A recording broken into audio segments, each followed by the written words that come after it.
An exponent is when we have an expression of a to the b. A is going to be the base. We identify b as the exponent. Now if it has a term in front of it, a constant value, we would also identify that as the coefficient.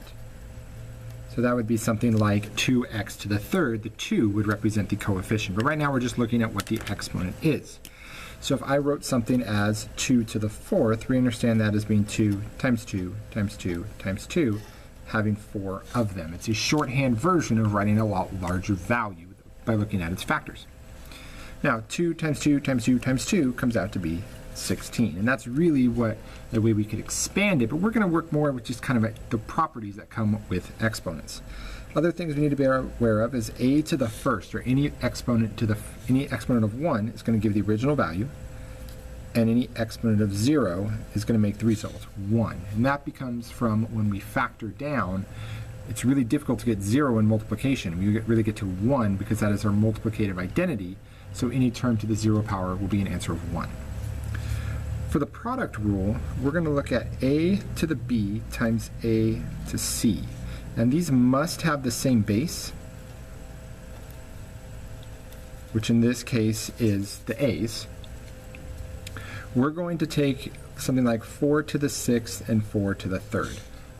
Together, that says, well, I have 6 4s, and I have 3 4s, and together, that gives me 9 4s. Now I could sit there with a calculator and multiply 4 to the 6th, or 4 times itself 6 times. I could do the same thing with 4 to the 3rd and get some really large value. What we want is just a simple form of saying 4 to the 9th. Now we can also see here that 6 plus 3 gave us 9, which is also the product rule of saying it's b plus c. In the power rule, we're going to look at something as a to b to c. So it's an exponent to an exponent. So let's say I went back to 4 to the 6th to the 3rd. That would be the same as expanding out to say 4 to the 6th to the 6th to the 6th, which up here we would have just added the exponents together, which gives us 4 to the 18th. Now how do I get 18 other than adding the 3 6's? Well, it's by multiplying 6 times 3, which comes out to our power rule being we multiply the exponents. Now we have to be careful not to mix those up, the product rule and the power rule, but these are the two rules we're going to use for simplifying expressions. So our first one we have is 5x squared y, quantity squared, times 2x to the 4th y squared. The first thing I'm going to do is use the power rule for the first quantity. So I have 5 squared, x to the 2 times 2, and y squared. Now why I multiplied here but not here is really, if this is an exponent of 1, we're just going to multiply it and it becomes that value. So we have 25 x to the 4th y squared. Bring down the other one, that's 2x to the 4th y squared. From here we're going to use the product rule and really resort these terms so I have coefficients, the x quantities and the y quantities. 25 times 2 gives me 50. X to the 4 plus 4 is x to the 8th, and y squared is y to the 4th. So I have 4 total y's. Next, I'm going to look at simplifying here when I now have a negative. So I still have to do the power rule, but I have to take into account the negative. Now, negative 4 quantity squared and negative 4 squared are two very different things. This is saying, as we've expanded up before, as splitting it into two terms. Negative 4 times negative 4, which gives me a positive 16. Whereas the second one is saying negative 4 squared. 4 squared being 16, putting the negative in front.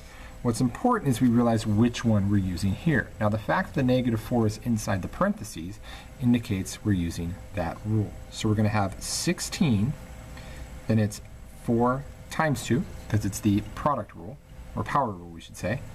So that's going to become 16x to the 8th. I bring down the first term. So I'm going to have 2 times 16, and this is from the product rule, is 32. It's going to be x to the 9th because I have 1 and 8, so that's 9. Don't forget this one just because there's no exponent there. and then y to the 4th. Now some more examples. For our next one, I'm going to go, I have x squared to y to the 3rd. I could write this out 4 times and count up all I have, or just go straight to the power rule and say it's x to the 2 times 4 and y to the 3 times 4. So that'll be x to the 8th, y to the 12th. In our second example on the top right, I don't have anything to an exponent, so it's not a power rule, it's just getting things sorted out. 4 and negative 2, I'm going to put those together. I have a squared, a to the 3rd, and I have b and b to the 5th. So by resorting, I see I'm going to go negative 8, a to the 5th, b to the 6th, by adding the exponents of the same bases. Here I have a squared on the outside, so I need to put that as the power rule to each term. I'm going to have 4 squared, 2 times 2, or 2 sets of 2 gives me 4, 3 times 2, or 3 sets of 2 gives me 6. Now in resorting, I have 4 and 6 gives me 24. Oh, got ahead of myself. It should be 16 instead of 4, because that's 4 squared. So it's going to be 16 times 6, x to the 4th, x to the 3rd, y to the 6th, y to the 7th.